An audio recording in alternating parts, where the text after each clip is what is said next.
Here is one of the greatest chess games of all time. The game starts with e4, c4, a very common opening, and a very aggressive approach from black.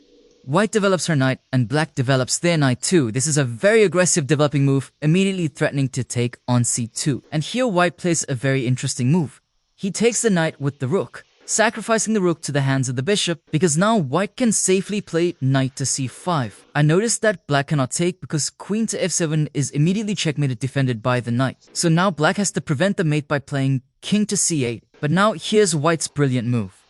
Queen to b8 check. Black has to take with the pawn, because if he took with the rook, then this would be a fork. And in this position, that removes the diagonal defender of the king. And instead of hopping in the light square bishop, white actually hops in the dark square bishop, bishop to a6. This is actually a really clever move to check the king. Now once again, it's this pawn that has to take, because if this pawn takes, then pawn to b7, and then bishop to e6 as checkmate. And in this position, white plays the incredible rook to c6.